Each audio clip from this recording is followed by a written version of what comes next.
얼음을 2개를 딱 얹어놓고 누워서 그리고 부채질을 한번 해봐라.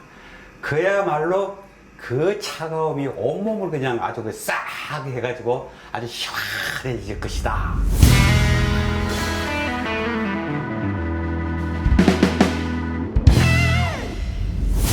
옛날 사람에 비하면 요새 사람들은 굉장히 많은 문명의 혜택을 받고 있죠. 그런데도 더워서 못 견디겠다, 못 견디겠다 이런 얘기가 많이 나옵니다. 오늘은 옛 사람들은 이 더위를 어떻게 이겼을까 하는 일에 대해서 한번 잠깐 얘기를 해보도록 하겠습니다. 고려시대에 대한 기록이 남아 있습니다. 송나라에서 온 서경이라는 사람의 고려 도경을 보면은 이런 얘기가 나옵니다. 고려의 사람들은 그냥 밤만 되면 더울 때 밤만 되면은 겨울에 나가지고 다 훌렁 벗고 말이지 옷 던져두고 나가서 그렇게 즐기더라. 참 이 고려 사람들은 그런 데 대해서 그렇게 서로 내외 가리지 않고 자유롭더라 이런 얘기가 있습니다. 이제 조선시대만 해도 신분제 사회가 굉장히 많이 격화가 됐죠. 그래서 보통 사람들 어떻게 했는지 모르지만 특히 선비들이나 조금 좀 산다는 사람들, 공부한다는 사람들, 이런 사람들은 나름대로 즐기는 법이 있었습니다. 그 중에 가장 이제 한 게 탁족입니다. 탁족. 발을 시원하게 한다는 거죠.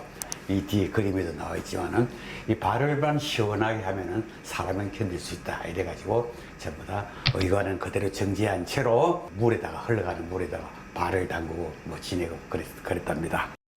그뿐만 아니라 죽부인이라고 있죠. 죽부인. 죽부인을 안고 잔다든지. 이 죽부인도 웃기는 게요. 이건 아버지가 쓰던 죽부인은 절대로 함부로 대하지 않고 나중에 또 돌아가시면은 같이 묻어준다거나 불태워버린다거나 이렇게 해가지고 대접을 하고 그랬답니다. 자, 그런데 조선시대에 아주 희한한 풍습이 하나 있습니다. 선비들 말입니다. 평소 예에 갇혀가지고 예절에 갇혀가지고 얼마나 의관을 정제해 입고 좀 옷도 꽉꽉 끼우처리게 입고 이래가지고 얼마나 더웠겠습니까? 그럴 때는 사람 몸에 그렇게 땀도 찰 뿐만 아니라 염증이 많이 생겼답니다. 그리고 또 옛 사람들은 얼마나 갓을 쓴다든지 그다음에 당근을 쓴다든지 상투 이래 해가지고 얼마나 답답했겠습니까? 근데 이제 이 사람들이 풍절 거풍이 돼가지고 그냥 홀랑 벗는 거예요, 그냥. 그래서 상투도 풀 헤치고 그 다음 주에 하체까지 진짜 홀랑 벗고 말이죠. 그래서 바람을 쐬어줬다고 합니다. 요새로 말하면 산림 누드용이죠. 그러니까 염증 치료법이었습니다. 그것을 깊은 산 속에 들어가가지고 그냥 홀랑 벗고 그냥 바람을 쐬고 하는 그런 풍습이 있었다고 합니다. 자, 그런데 이제 선비들이나 이런 사람들이 할 때 가장 철학적으로 마음으로 어떻게 더위를 어떻게 생각하느냐 여기 따라 가지고 이제 많이 견뎠다고 하는데요.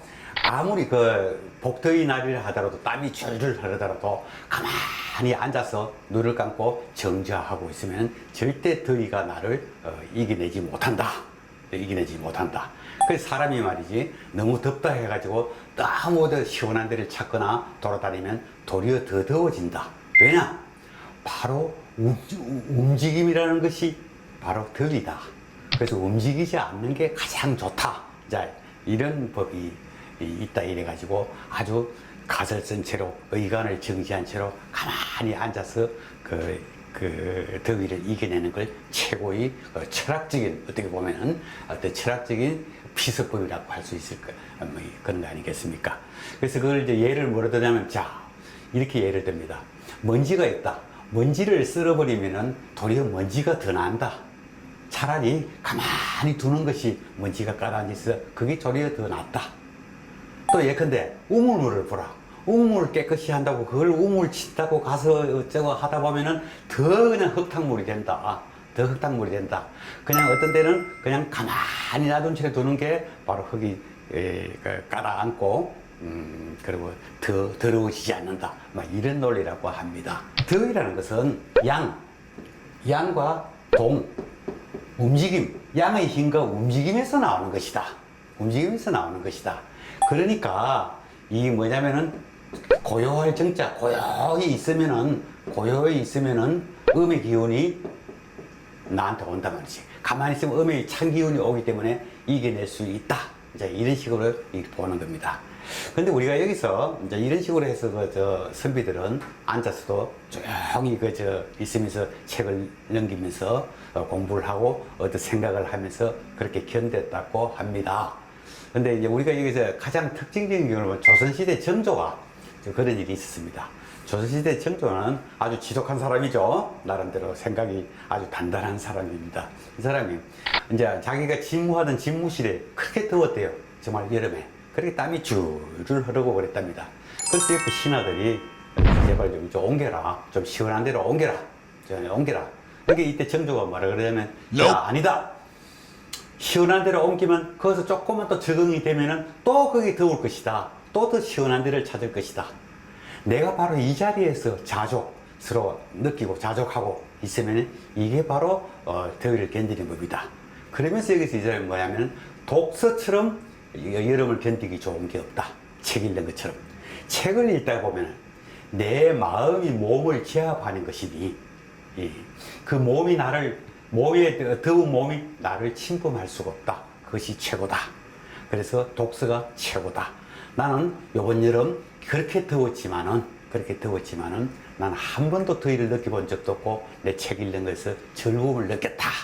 그렇게 신하들에게 얘기하는 게 실록에도 나오고 그렇습니다. 참 정조라는 사람 그런 의미에서 보자면은 그 정말 대한민국에서 가장 최고 권력자가 그 시원한 데 안 가고 그 다 땀을 뻘뻘 흘리면서 앉아가지고 그 독서를 했다는 거. 사실 그건 어떻게 보면 좀 대단한 점이 있죠. 이런 얘기가 있습니다. 자, 더위를 이기는 방법 하나 기막힌 방법이 하나 있다. 그 오주연문장전상고라는 그런 책에 나오는 얘기인데 이긍익이라는 사람이 쓴 책에 이런 게 있습니다. 자, 여름에 도저히 못 견뎌서 더워서 죽겠으면은 차라리 밑에 우통을 벗고 누워가지고 이 가슴에 젖꼭지 부분이 있지 않습니까? 여기에 얼음을 얹어라. 얼음을 2개를 딱 얹어놓고 누워서 그리고 부채질을 한번 해봐라. 그야말로 그 차가움이 온몸을 그냥 아주 싹 해가지고 아주 시원해질 것이다. 한번 해보라. 이제 그런 거 있습니다.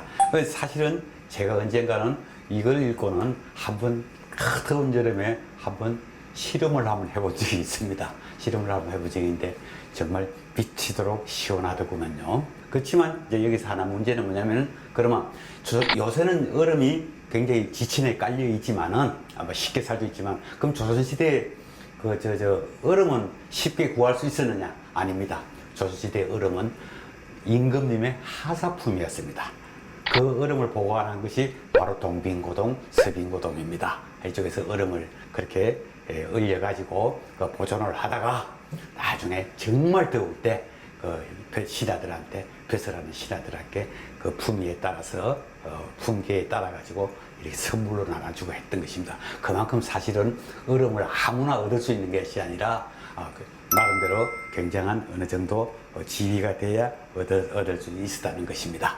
자, 그러면 여기서 또 여름이 되고 하면은 요새 같은 데는 워낙 시설이 잘 돼 있고 있어 괜찮지만은 여름이 되면은 하나 나타나는 게 뭐냐? 벌레들이 많습니다. 모기가 생기고 벌레들이 많습니다.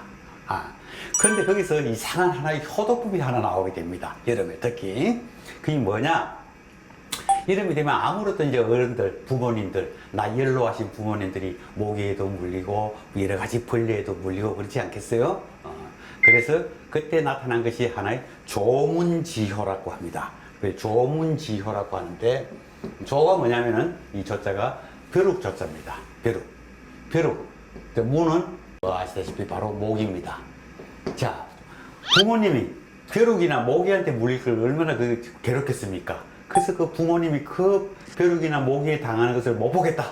이래가지고 생겨난 것이 그 효도의 하나입니다. 이 뭐냐면 여름 되면 부모님이 주무시거나 안 그러면 홀로 된 어머님이나 아버님이나 바로 계시면은 옆에서 옷을 훌렁 벗습니다. 벗고 홀렁 벗은 채로 이불도 물론 여름이니까 이불을 안 덮어도 되겠죠. 옆에 잡니다. 자, 그게 바로 뭐냐? 벼룩아, 모기야, 나를 물어라. 내 부모님 물지 말고 차라리 나를 물어라. 그래서 밤새도록 모기한테 시달리면서 벼룩한테 시달리면서 그 어머니 대신 아버지 대신 그 견뎌내는 겁니다. 그게 바로 조문지효입니다.